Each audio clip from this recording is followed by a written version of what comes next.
Prime time bulletin के प्रायोजक हैं अर्थ skin and fitness centre, Bharat का पहला व एकमात्र QAI accredited centre, US FDA and European Union approved equipments, Arth building, Madhuban, Udaipur. नमस्कार, मैं हूं ज्योति। आप देख रहे हैं news 91 Rajasthan. Prime time bulletin में आपका स्वागत है। प्रदेश और संभाग की ताजा तरीन खबरों के लिए हमारा चैनल सब्सक्राइब करें और बेल आइकन जरूर दबाएं। चलिए खबरों का सिलसिला शुरू करने से पहले नजर डालते हैं अब तक की टॉप हेडलाइंस पर। हेडलाइन के प्रायोजक हैं आरके प्रॉपर्टीज एंड कंसल्टेंट आपके लिए आरके प्रॉपर्टीज लाए हैं सेक्टर 14 आबादी क्षेत्र में 200 फीट रिंग रोड के पास UIT converted plot Padmavati Vihar में अपना प्लॉट बुक करने के लिए आज ही विजिट करें RK properties and consultant, star tower hotel Akriti के पास, उदयपुर। महिला के सिर पर पत्थर से किए कई वार, पुलिस पर लगे शिकायत करने के बाद भी कार्रवाई नहीं करने के आरोप। गैस सप्लाई पिकअप ने 1.5 साल के मासूम को कुचला, हादसे में मौके पर हुई दर्दनाक मौत। पार्क में देर रात वॉलीबॉल और गाली गलौज का विरोध करने पर मचा बवाल, महिला के साथ की मारपीट की कोशिश। केंद्रीय मंत्री चिराग पासवान ने विपक्ष पर साधा निशाना, वोट चोरी और मनरेगा को लेकर भ्रम फैलाने का लगाया आरोप।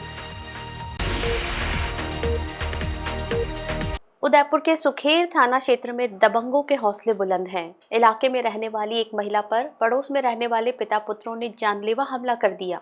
आरोप है कि हमलावरों ने महिला को घर से घसीटकर बाहर निकाला और सिर पर पत्थरों से ताबड़तोड़ वार किए। इस हमले का CCTV फुटेज भी सामने आया है। पीड़ित परिवार का कहना है कि वे साल 2023 से आरोपियों की प्रताड़ना झेल रहे हैं। कई बार शिकायत के बावजूद पुलिस ठोस कार्रवाई नहीं कर रही है, जिससे उनके जान माल पर खतरा बना हुआ है। उदयपुर के सुखेर थाना क्षेत्र में कानून व्यवस्था को चुनौती देते हुए अपराधियों ने एक महिला और उनके बेटों को लहूलुहान कर दिया। पीड़िता शांति पालीवाल ने न्याय की गुहार लगाते हुए बताया कि पड़ोस में रहने वाले रणजीत सिंह, चरण सिंह और वीरेंद्र सिंह ने उनके बेटे परीक्षित के साथ गाली गलौज और हाथापाई शुरू की। जब मां बीच बचाव करने पहुंची तो आरोपियों ने मर्यादा की सारी सीमाएं लांघ दी। आरोप है कि हमलावरों ने शांता पालीवाल को जबरन घर से बाहर खींच लिया और वीरेंद्र सिंह ने पत्थर से उनके सिर पर कई वार किए। इस खूनी संघर्ष में शांता पालीवाल के सिर में गंभीर चोटें आई हैं और उन्हें कई टांके लगे हैं। बचाव के लिए आए उनके दूसरे बेटे गौरव पालीवाल को भी चोटें पहुंची हैं। घटना का एक CCTV फुटेज भी सामने आया है, जिसमें हमलावरों की बर्बरता साफ देखी जा सकती है। ये विवाद कोई नया नहीं है। पीड़ित परिवार का आरोप है कि ये आरोपी पिछले लंबे समय से उन्हें परेशान कर रहे हैं। इससे पहले भी उनके पुत्रों के साथ मारपीट और पुत्रवधू के साथ छेड़छाड़ की गई थी, जिसका मामला पहले से ही विचाराधीन है। सबसे बड़ा सवाल पुलिस प्रशासन पर उठ रहा है। पीड़ित परिवार का कहना है कि उन्होंने साल 2023 में भी इन आरोपियों के खिलाफ रिपोर्ट दर्ज कराई थी, लेकिन राजनीतिक रसूख या पुलिस की ढिलाई के चलते आरोपियों पर कोई सख्त लगाम नहीं कसी गई। यही कारण है कि आज फिर उन्हीं अपराधियों ने घर में घुसकर जानलेवा हमला करने की हिम्मत जुटाई। वर्तमान में पीड़िता का अस्पताल में इलाज चल रहा है और डाक के जरिए पुलिस को रिपोर्ट भेजकर गिरफ्तारी की मांग की गई है। Amar Ashish hospital and test tube baby centre Udaipur, जहां आधुनिक तकनीक से मिलता है निसंतान दंपतियों को संतान सुख। तो आज ही डायल करें अपनी खुशियों का नंबर 0294-242-9044। उदयपुर के फलासिया थाना क्षेत्र से एक दिल दहला देने वाली खबर सामने आई है, जहां एक बेकाबू पिकअप ने 1.5 साल के मासूम बच्चे को कुचल दिया। हादसा उस समय हुआ जब बच्चा घर के बाहर खेल रहा था। गैस सिलेंडर सप्लाई करने आई पिकअप ने पहले स्कूल की दीवार को टक्कर मारी और फिर आनन फानन में रिवर्स लेते समय मासूम को अपनी चपेट में ले लिया। इस हादसे में बच्चे की मौके पर ही मौत हो गई। फलासिया के आमलिया क्षेत्र स्थित भवरिया फला में मंगलवार को एक लापरवाही ने हंसते खेलते परिवार की खुशियां छीन ली। हीरालाल पारगी का 1.5 वर्षीय पुत्र विवेक अपने घर के बाहर खेल रहा था। तभी वहां गैस सिलेंडर सप्लाई करने वाली एक पिकअप पहुंची। प्रत्यक्षदर्शियों के अनुसार पिकअप की रफ्तार इतनी अधिक थी कि वाहन बेकाबू होकर पहले पास के स्कूल की बाउंड्री वॉल से जा टकराया। दीवार से टकराने के बाद घबराए ड्राइवर ने बिना पीछे देखे जल्दबाजी में गाड़ी को रिवर्स लिया और खेल रहे मासूम विवेक को बेरहमी से कुचल दिया।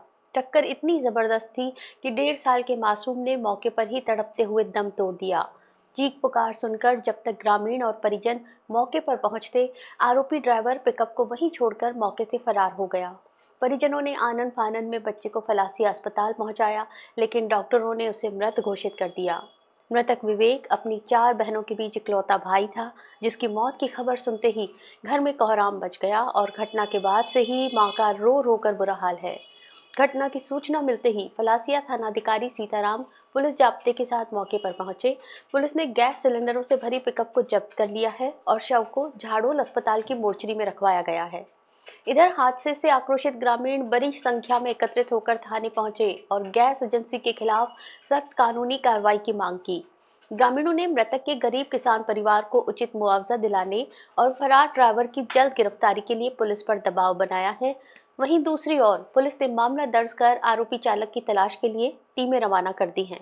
पूनम फर्नीचर 31 वर्षों से आपकी सेवा में। Office, hospitals, hotels, college, corporate और सभी तरह के गवर्नमेंट इंस्टीट्यूशंस में टर्नकी प्रोजेक्ट्स विशेषज्ञ पूनम फर्नीचर्स आपके लिए लाए हैं 0 डाउन पेमेंट 0% ब्याज पर आसान ऋण योजना। घर के आंगन सा लगे ससुराल का हर कोना। पूनम फर्नीचर के बिना बिटिया ससुराल न जाए। Poonam furnitures, Hiranmagri, sector 5, main road, Udaipur. Udaipur के पौष इलाके में शांति को शरारती तत्वों ने भंग कर दिया। एक महिला ने करीब 20-25 युवकों पर घर के सामने पड़ने पार्क में देर रात तक हुड़दंग और हाथापाई करने का गंभीर आरोप लगाया है। पीड़िता ने पुलिस को दी रिपोर्ट में बताया कि शरारती लड़के न केवल गाली गलौज करते हैं बल्कि टोकने पर वे परिवार और बच्चों के साथ हाथापाई पर उतारू हो गए हैं। घटना का एक वीडियो भी सामने आया है, जिसके बाद कॉलोनी में दहशत का माहौल है। हिरनमगरी सेक्टर 4 के जैन मंदिर के पास स्थित पार्क इन दिनों खेल के मैदान से ज्यादा हुड़दंगियों का अड्डा बन चुका है। स्थानीय निवासी किरण छाबड़ा ने हिरनमगरी थाने में शिकायत दर्ज कराते हुए बताया कि मनीष, गोलू, मयंक, ओम और उनके साथ करीब 20-25 युवक पिछले 15 दिनों से लगातार कॉलोनी की शांति व्यवस्था बिगाड़ रहे हैं। ये युवक देर रात तक पार्क में वॉलीबॉल खेलते हैं और इस दौरान जोर जोर से चिल्लाना और अभद्र भाषा का प्रयोग करना इनकी दिनचर्या बन गई है। पीड़िता का आरोप है कि जब उन्होंने समाज और परिवार की शांति का वास्ता देकर इन लड़कों को टोकने की कोशिश की तो वे आग बबूला हो गए। युवकों ने न केवल किरण छाबड़ा बल्कि उनके बच्चों के साथ भी जमकर गाली गलौज की और मारपीट करने की नीयत से उन पर टूट पड़े। विवाद इतना बढ़ गया कि युवकों ने परिवार के साथ सरेआम हाथापाई की। इस पूरी घटना को वहां मौजूद किसी राहगीर ने अपने मोबाइल में कैद कर लिया, जिसका वीडियो अब पुलिस और सोशल मीडिया तक पहुंच चुका है। पीड़ित परिवार ने पुलिस को बताया कि वे पिछले 2 हफ्तों से मानसिक प्रताड़ना झेल रहे हैं। युवकों ने उन्हें खुलेआम जान से मारने की धमकी दी है, जिससे पूरा परिवार खौफ के साए में जीने को मजबूर है। कॉलोनी वासियों का कहना है कि इन बाहरी लड़कों के जमावड़े के कारण अब शाम ढलते ही पार्क में जाना असुरक्षित हो गया है। किरण छाबड़ा ने पुलिस प्रशासन से आरोपियों के खिलाफ सख्त कानूनी कार्रवाई करने और परिवार को सुरक्षा प्रदान करने की गुहार लगाई है। फिलहाल पुलिस वीडियो के आधार पर हुड़दंगियों की पहचान करने और आगे की कार्रवाई में जुट गई है। उदयपुर में कृषि विपणन मंत्रालय के चिंतन शिविर में भाग लेने पहुंचे केंद्रीय मंत्री चिराग पासवान ने एक प्रेस वार्ता के दौरान विपक्ष पर जमकर हमला बोला। पासवान ने मनरेगा के नए स्वरूप वीबीजी रामजी योजना को लेकर फैलाई जा रही भ्रांतियों को दूर करते हुए इसे देश हित में बताया। साथ ही उन्होंने मतदाता सूची पुनरीक्षण प्रक्रिया पर राहुल गांधी के विरोध को चुनावी लाभ का अवसर करार दिया। खाद्य पदार्थों में मिलावट के मुद्दे पर भी उन्होंने कड़ा रुख अपनाते हुए दोषियों के खिलाफ कठोर कार्रवाई की चेतावनी दी है।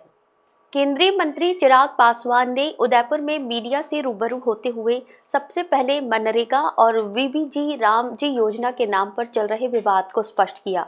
उन्होंने कहा कि विपक्ष नाम को लेकर भ्रम फैला रहा है, जबकि महात्मा गांधी को राम के नाम से कभी ऐतराज नहीं था। पासवान ने कहा कि नीतिगत बदलाव करते हुए रोजगार की गारंटी को 100 दिन से बढ़ाकर 125 दिन कर दिया गया है, जो मजदूरों के लिए बड़ा लाभ है। उन्होंने कांग्रेस पर कटाक्ष करते हुए कहा कि जवाबदेही और भ्रष्टाचार के लीकेज बंद होने से विपक्ष परेशान है। पासवान ने दावा किया कि आगामी कुछ वर्षों में ये योजना मनरेगा से कहीं अधिक प्रभावी साबित होगी। एसआईआर के मुद्दे पर चिराग पासवान ने राहुल गांधी और ममता बनर्जी को आड़े हाथों लिया। उन्होंने कहा कि राहुल गांधी जितना अधिक विरोध करेंगे, एनडीए को उतनी ही ऐतिहासिक जीत मिलेगी। पासवान ने तर्क दिया कि वोट चोरी रोकने का एकमात्र तरीका एसआईआर ही है, जिसके जरिए मृत व्यक्तियों और पलायन कर चुके लोगों के नाम हटाए जाते हैं और नए मतदाताओं को जोड़ा जाता है। उन्होंने सीएए का उदाहरण देते हुए कहा कि जनता अब विपक्ष के डर के माहौल में फंसने वाली नहीं है। इस दौरान पासवान ने आम आदमी पर भी निशाना साधा। उन्होंने कहा कि जिस भ्रष्टाचार के खिलाफ पर्चियां लेकर ये दल राजनीति में आया था, आज खुद उसी का हिस्सा बन चुका है। आपकी मानसिकता हमेशा व्यवस्था में व्यवधान डालने की रही है। वहीं खाद्य सुरक्षा के सवाल पर केंद्रीय मंत्री ने स्पष्ट किया कि मिलावटखोरी एक गंभीर अपराध है और FSSAI इस पर कड़ी नजर रख रहा है। उन्होंने चेतावनी दी कि गुणवत्ता से समझौता करने वालों के खिलाफ ऐसी कार्रवाई की जाएगी जो भविष्य के लिए मिसाल बनेगी। मैं विपक्ष के इस भ्रम जिसमें वो उलझाने का प्रयास कर रहा है, बिना उसमें गए मैं मेरिट्स में बात करूं।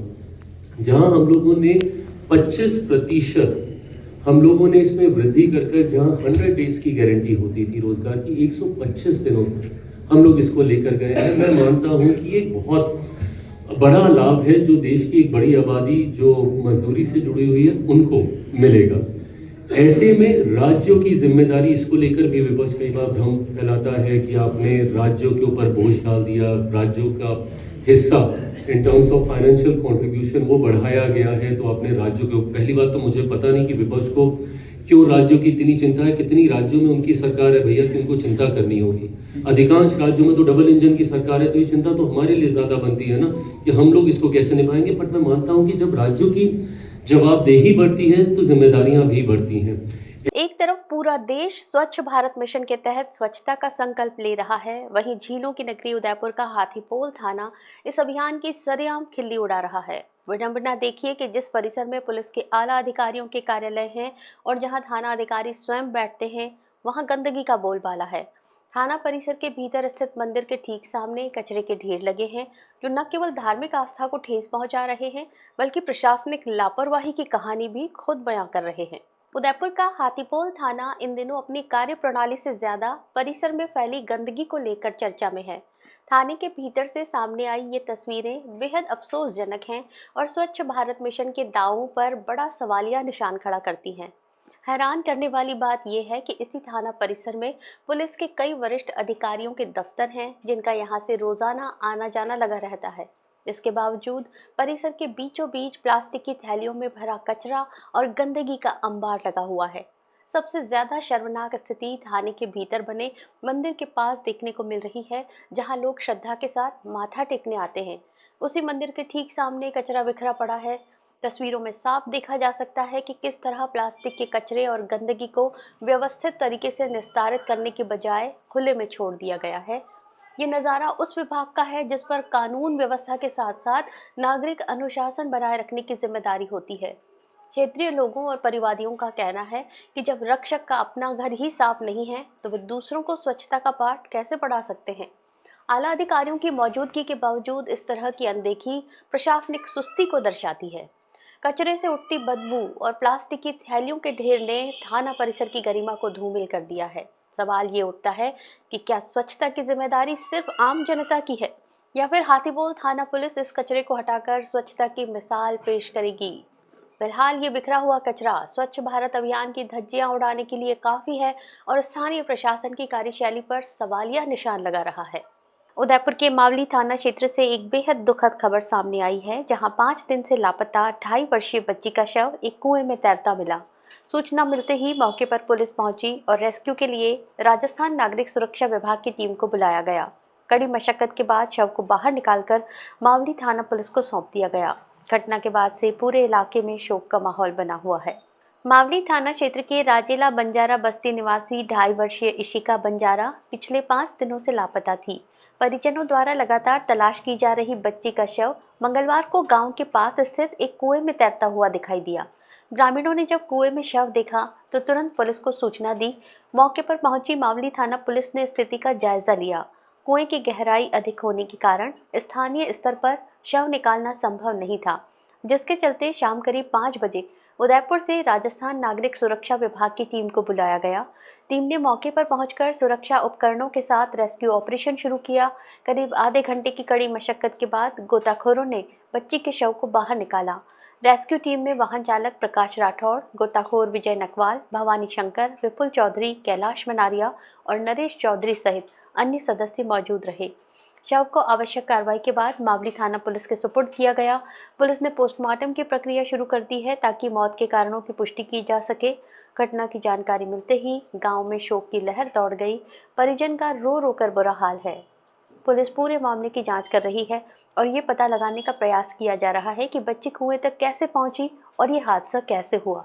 उदयपुर में ग्लोबल राजस्थान एग्रो मीट 2026 के तहत कृषि क्षेत्र में प्रस्तावित शिविरों की तैयारियों को लेकर बैठक हुई। जिला कलेक्टर के निर्देश पर सीईओ जिला परिषद रिया डाबी वीसी के माध्यम से सभी विभागों और अधिकारियों के साथ समीक्षा कर रही हैं। अधिकारियों को शिविर कैलेंडर तैयार करने, जनप्रतिनिधियों और आमजन की भागीदारी सुनिश्चित करने और योजनाओं का लाभ प्रत्येक पात्र व्यक्ति तक पहुंचाने के निर्देश दिए गए। ग्लोबल राजस्थान एग्रो मीट 2026 के तहत उदयपुर में गिरदावर सर्कल स्तर पर प्रस्तावित कृषि शिविरों की तैयारियों की समीक्षा की गई। बैठक में जिला कलेक्टर के निर्देशन में सीईओ जिला परिषद रिया डाबी वीसी के माध्यम से जुड़ी और सभी संबंधित अधिकारियों से फीडबैक लिया। बैठक में स्पष्ट किया गया कि शिविरों में 12 विभागों की सेवाओं और दायित्वों के बारे में जानकारी दी जाएगी। अधिकारियों को निर्देशित किया गया कि वे सभी एसडीएम और तहसील स्तर के कर्मचारियों के साथ मिलकर शिविर कैलेंडर तैयार करें और जनप्रतिनिधियों और आमजन की अधिकतम भागीदारी सुनिश्चित करें। इसके अलावा प्रत्येक पात्र व्यक्ति तक सरकारी योजनाओं का लाभ पहुंचाने की जिम्मेदारी भी तय की गई। बैठक में एडीएम प्रशासन दीपेंद्र सिंह राठौड़, एसडीएम गिरवा अबुला साई कृष्ण, एसीईओ वीरमा राम, कृषि विभाग के संयुक्त निदेशक सुधीर वर्मा सहित अन्य विभागीय अधिकारी उपस्थित रहे। जिले के सभी एसडीएम, विकास अधिकारी, तहसीलदार और ब्लॉक लेवल अधिकारी वीसी के माध्यम से बैठक से जुड़े। ये शिविर 22 जनवरी को सिरोही में मुख्यमंत्री भजनलाल शर्मा की उपस्थिति में आयोजित होगा। अधिकारियों को निर्देश दिए गए हैं कि आयोजन सुचारू और प्रभावी हो ताकि कृषि योजनाओं और सेवाओं का लाभ सीधे ग्रामीण किसानों तक पहुंच सके। बांसवाड़ा में मंगलवार को भारतीय जनता पार्टी के कार्यकर्ताओं के लिए दोहरी खुशी का दिन हुआ। पार्टी के नए राष्ट्रीय अध्यक्ष की नियुक्ति की घोषणा होते ही जिला कार्यालय पर उत्सव का माहौल छा गया। कार्यकर्ताओं ने जमकर आतिशबाजी की और मिठाइयां बांटकर पार्टी के नए केंद्रीय नेतृत्व का स्वागत किया। इसी उत्साह के साथ भाजपा के कुनबे में भी विस्तार हुआ जब एक अन्य दल के कद्दावर नेता ने भाजपा की सदस्यता ग्रहण की। बांसवाड़ा बीजेपी कार्यालय मंगलवार को नारों और आतिशबाजी के शोर से गुंजायमान रहा। जैसे ही दिल्ली से पार्टी के नए राष्ट्रीय अध्यक्ष के नाम पर मुहर लगी, स्थानीय कार्यकर्ताओं का उत्साह 7वें आसमान पर पहुंच गया। पार्टी कार्यालय के बाहर कार्यकर्ताओं ने भारी आतिशबाजी कर अपनी खुशी का इजहार किया और एक दूसरे का मुंह मीठा कराया। कार्यकर्ताओं का मानना है कि नए नेतृत्व के साथ पार्टी आगामी चुनावों में और अधिक मजबूती के साथ उभरेगी। इस जश्न के माहौल में एक महत्वपूर्ण राजनीतिक घटनाक्रम भी देखने को मिला। क्षेत्र के लोक जनशक्ति पार्टी के प्रदेश महासचिव संतोष चौहान ने अपने समर्थकों के साथ भारतीय जनता पार्टी का दामन थाम लिया। भाजपा जिला अध्यक्ष पूंजीलाल गायरी ने नेता का पार्टी में विधिवत संतोष चौधरी का स्वागत किया और उन्हें भाजपा की रीति नीति से अवगत कराया। बीजेपी में शामिल हुए चौधरी ने अपने संबोधन में प्रधानमंत्री नरेंद्र मोदी के विजन की जमकर तारीफ की। उन्होंने कहा कि केंद्र सरकार की जन कल्याणकारी योजनाओं और राष्ट्र हित में लिए गए कड़े फैसलों से प्रभावित होकर उन्होंने ये कदम उठाया है। उन्होंने विश्वास दिलाया कि वे पार्टी की मजबूती के लिए पूरी निष्ठा के साथ कार्य करेंगे। कार्यक्रम के दौरान पूरे कार्यालय परिसर में भारत माता की जय और नरेंद्र मोदी जिंदाबाद के नारे गूंजते रहे। जिला अध्यक्ष पूंजीलाल गायरी ने कहा कि पार्टी में नए कार्यकर्ताओं और नेताओं का जुड़ना इस बात का प्रमाण है कि जनता और जनप्रतिनिधियों का भरोसा प्रधानमंत्री मोदी के नेतृत्व पर निरंतर बढ़ रहा है। जश्न और सदस्यता ग्रहण करने के इस कार्यक्रम ने जिले की राजनीति में नई चर्चा छेड़ दी है। के माध्यम से आतिशबाजी हो जा रही है और कार्यकर्ताओं को मिठाई बांटी जा रही है। निश्चित रूप से हमारे राष्ट्रीय अध्यक्ष जी कभी गरीब आदमी, गाँव में रहने वाला व्यक्ति कभी कल्पना नहीं कर सकती है। ऐसे हमारे देश के प्रधानमंत्री नरेंद्र भाई मोदी, अमित शाह, राजनाथ सिंह जी और राजस्थान के मुखिया भजनलाल जी, ऐसे महान व्यक्तियों द्वारा हमारे देश के राष्ट्रीय नवीन जी नितिन जी नवीन के खुशियों में मिठाई बांटते हुए आतिशबाजी का माहौल हमारे क्षेत्र कार्यकर्ताओं में उत्सव है। हर गांव और हर दाने में बांसवाड़ा में इस तरह से पार्टी कार्यालय में आहूत की गई खुशियों का माहौल है। बांसवाड़ा में जनजाति छात्रावासों में काम करने वाले रसोइयों को पिछले 6 महीने से मानदेय नहीं मिलने पर नाराजगी खोलकर सामने आई। रसोइयों के संघ ने मंगलवार को टीएडी कार्यालय में धरना प्रदर्शन किया और छात्रावासों में खाना नहीं बनाने की चेतावनी दी। मामले की जानकारी मिलने पर टीएडी उपायुक्त ने प्लेसमेंट एजेंसी से बात कर जल्द भुगतान का आश्वासन दिलाया, जिसके बाद धरना समाप्त हुआ। बांसवाड़ा जिले के जनजाति छात्रावासों में रहकर पढ़ाई कर रहे छात्र छात्राओं के लिए खाना बनाने वाले रसोइयों को पिछले 6 माह से मानदेय नहीं मिला है। समय पर भुगतान नहीं होने से आर्थिक परेशानी झेल रहे रसोइयों में भारी आक्रोश देखने को मिला। इसी को लेकर रसोइयों के संघ ने टीएडी भवन पहुंचकर धरना प्रदर्शन किया। धरने के दौरान रसोइयों ने साफ तौर पर कहा कि जब तक बकाया मानदेय का भुगतान नहीं किया जाता तब तक वे छात्रावासों में खाना नहीं बनाएंगे। इससे छात्र छात्राओं की व्यवस्था भी प्रभावित होने की आशंका जताई गई। प्रदर्शन की सूचना मिलने पर टीएडी विभाग की उपायुक्त अरुणा डिंडोर घटनास्थल पर पहुंची और रसोइयों की समस्याएं सुनी। उपायुक्त ने कहा कि विभाग के स्तर पर कोई बकाया नहीं है और दिसंबर तक स्वच्छ परियोजना विभाग को पूरा भुगतान किया जा चुका है। स्वच्छ परियोजना द्वारा आगे प्लेसमेंट एजेंसी को भुगतान किया जाना होता है। इस दौरान एजेंसी के कर्मचारी पन्नालाल से भी बातचीत की गई। एजेंसी की ओर से बुधवार तक सभी बकाया भुगतान करने का आश्वासन दिया गया। आश्वासन मिलने के बाद रसोइयों ने अपना धरना प्रदर्शन समाप्त किया। वहीं टीएडी उपायुक्त ने चेतावनी दी कि यदि एजेंसी ने समय पर भुगतान नहीं किया तो उसके खिलाफ कार्रवाई की जाएगी। महीने से पेमेंट नहीं मिल रहा हमारा और वार्डन बोलते हैं कि ना आ जाएगा पेमेंट, आ जाएगा। अभी तक पेमेंट नहीं आया हमारा। हम घर कैसे चलाएंगे? तो हमने आज से हमारा खाना बनाना हम बंद कर दिया और आज मीटिंग रखी, आज ऑफिस में हम आए। इसमें क्या है, मानदेय एक एजेंसी पन्नालाल सिक्योरिटी एजेंसी के मार्फत से किया जा रहा है। वो रेगुलर भुगतान नहीं कर रहे हैं। हमने नवंबर तक का भुगतान स्वच्छ को कर दिया है। स्वच्छ है वो प्लेसमेंट एजेंसी को करता है भुगतान। बाकी अपने यहाँ पे टीएडी स्तर पे कोई भी उनका पेंडिंग नहीं है और दिसंबर के बिल आने पर वो भी हम 1 या 2 दिन में हम भेज देते हैं समय पे। बाकी अपने यहाँ से कोई भी टीएडी से पेंडिंग नहीं है। स्वच्छ से अब उन्होंने एजेंसी को किया है नहीं किया है, वो मैंने उच्च अधिकारियों से बात करी है। उन्होंने कहा है कल शाम तक 5 बजे तक उनका भुगतान कर दिया जाएगा। इस प्रकार की बात हुई। राजसमंद जिला कलेक्टर अरुण कुमार हसीजा को उनके उत्कृष्ट प्रशासनिक नेतृत्व और निर्वाचन कार्यों में सराहनीय प्रदर्शन के लिए राज्य स्तरीय सम्मान से नवाजा जाएगा। एसआईआर के दौरान जिले में किए गए प्रभावी और सफल निर्वाचन प्रबंधन के आधार पर उनका चयन किया गया है। ये सम्मान समारोह 16वें राष्ट्रीय मतदाता दिवस के अवसर पर जयपुर में आयोजित होगा। राजसमंद जिला कलेक्टर अरुण कुमार हसीजा के कुशल नेतृत्व में जिले ने हर सरकारी अभियान और योजना में नए आयाम स्थापित किए हैं। प्रशासनिक दक्षता, बेहतर समन्वय और समयबद्ध क्रियान्वयन के चलते जिले ने राज्य स्तर पर अपनी अलग पहचान बनाई है। विशेष रूप से एसआईआर 2026 अभियान के दौरान निर्वाचन से जुड़े कार्यों में जिले का प्रदर्शन उल्लेखनीय रहा। मतदाता सूची के सत्यापन, पारदर्शिता, तकनीकी समन्वय और समय पर कार्य पूरा करने जैसी व्यवस्थाओं को प्रभावी ढंग से लागू किया गया।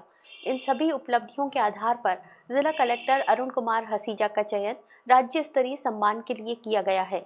ये सम्मान समारोह 16वें राष्ट्रीय मतदाता दिवस के अवसर पर जयपुर के राजस्थान इंटरनेशनल सेंटर में आयोजित होगा, जहां प्रदेश भर के उत्कृष्ट अधिकारियों को सम्मानित किया जाएगा। इस उपलब्धि से न केवल राजसमंद जिले का मान बढ़ा है, बल्कि प्रशासनिक टीम का मनोबल भी मजबूत हुआ है। जिले के अधिकारियों और कर्मचारियों ने इसे सामूहिक सफलता बताते हुए कहा कि मजबूत नेतृत्व और टीम वर्क से ही ये उपलब्धि संभव हो सकी है। आने वाले समय में भी जिले में इसी तरह प्रभावी प्रशासन और जनहितकारी योजनाओं के सफल क्रियान्वयन की उम्मीद जताई जा रही है। चित्तौड़गढ़ में आदित्य अल्ट्राटेक सीमेंट प्लांट के आसपास बसे गांवों में हालात बदतर होते जा रहे हैं। स्थानीय निवासियों का आरोप है कि फैक्ट्री से होने वाले अत्यधिक प्रदूषण के कारण गांवों में टीबी जैसी जानलेवा बीमारियां फैल रही हैं, जिससे कई लोग अपनी जान गंवा चुके हैं। वहीं खनन के लिए की जा रही भारी ब्लास्टिंग ने ग्रामीणों के आशियानों को खंडहर में तब्दील कर दिया है।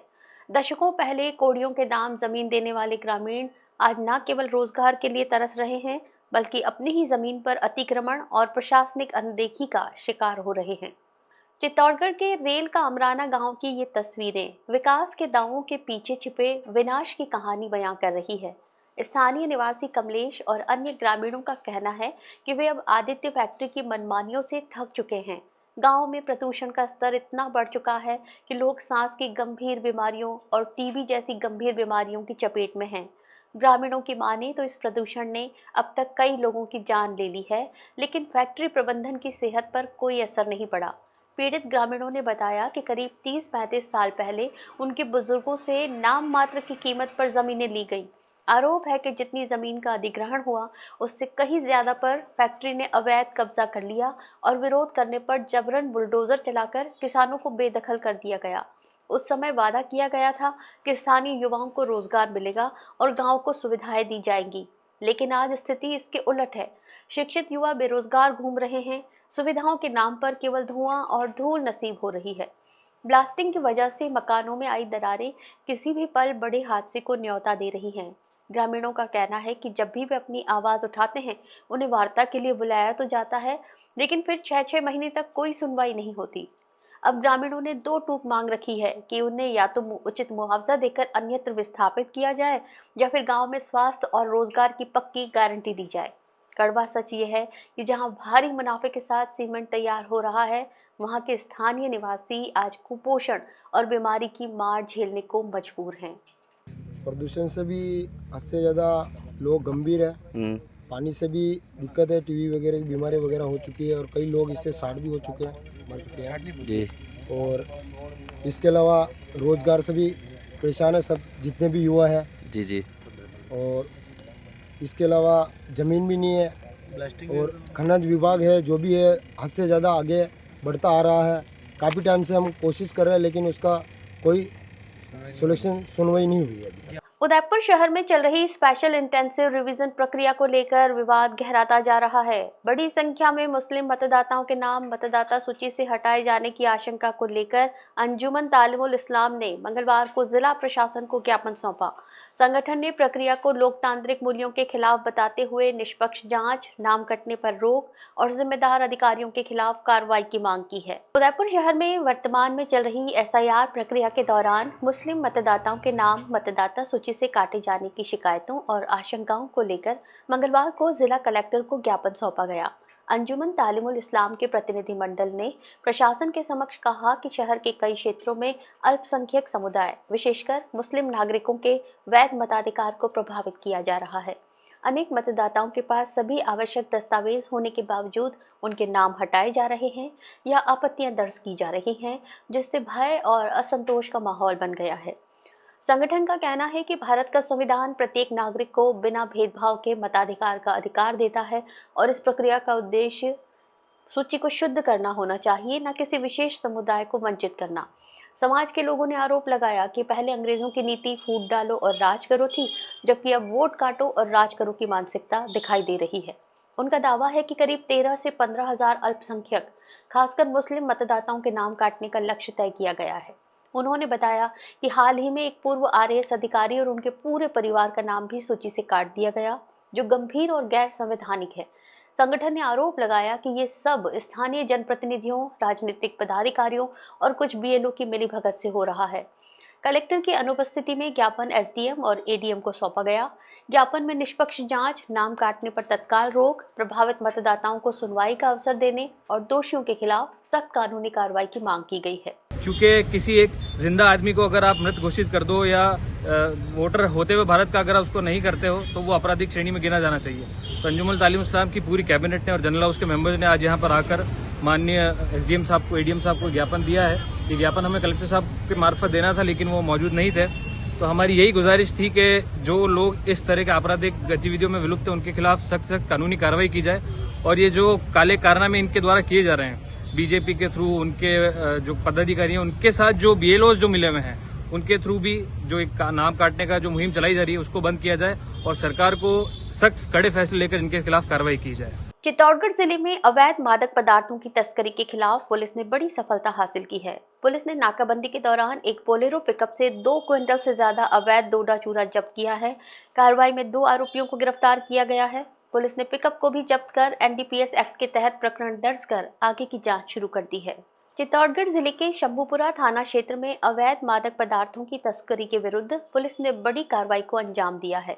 निम्बाड़ा चित्तौड़गढ़ हाईवे रोड पर शामरी 13 के पास नाकाबंदी के दौरान एक महिंद्रा बोलेरो पिकअप को रुकवाकर तलाशी ली गई। तलाशी के दौरान पिकअप में 2 क्विंटल 5 किलो अवैध डोडा चूरा मिला, जिसे मौके पर ही जब्त कर लिया गया। पुलिस ने तस्करी में प्रयुक्त बोलेरो पिकअप को भी कब्जे में ले लिया है। इस कार्रवाई में 2 आरोपियों को मौके से गिरफ्तार किया गया है।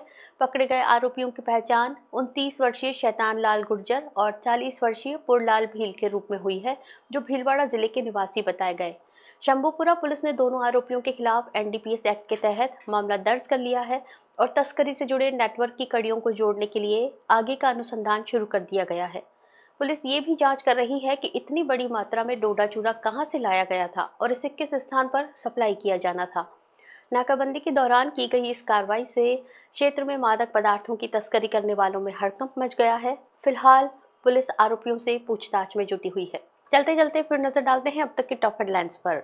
हेडलाइन के प्रायोजक हैं आरके प्रॉपर्टीज एंड कंसल्टेंट। आपके लिए आरके प्रॉपर्टीज लाए हैं सेक्टर 14 आबादी क्षेत्र में 200 फीट रिंग रोड के पास UIT converted plot. Padmavati Vihar में अपना प्लॉट बुक करने के लिए आज ही विजिट करें RK properties and consultant, star tower hotel Akriti के पास, उदयपुर। महिला के सिर पर पत्थर से किए कई वार, पुलिस पर लगे शिकायत करने के बाद भी कार्रवाई नहीं करने के आरोप। गैस सप्लाई पिकअप ने 1.5 साल के मासूम को कुचला, हादसे में मौके पर हुई दर्दनाक मौत। पार्क में देर रात वॉलीबॉल और गाली गलौज का विरोध करने पर मचा बवाल, महिला के साथ की मारपीट की कोशिश। केंद्रीय मंत्री चिराग पासवान ने विपक्ष पर साधा निशाना, वोट चोरी और मनरेगा को लेकर भ्रम फैलाने का लगाया आरोप। अपने स्मार्टफोन पर प्रदेश भर की खबरों से अपडेट रहने के लिए आज ही हमारा चैनल सब्सक्राइब करें और बेल आइकन जरूर दबाएं। फिलहाल इस बुलेटिन में इतना ही। दीजिए इजाजत ज्योति को। आप देखते रहिए न्यूज़ 91 राजस्थान। नमस्कार। प्राइम टाइम बुलेटिन के प्रायोजक हैं अर्थ skin and fitness centre, Bharat का पहला व एकमात्र QAI accredited centre, US FDA and European Union approved equipments, Earth building, Madhuban, Udaipur. ये है चैनल 91 प्लस नेटवर्क और आप देख रहे हैं न्यूज़ 91। न्यूज़ 91, आवाज हम सबकी।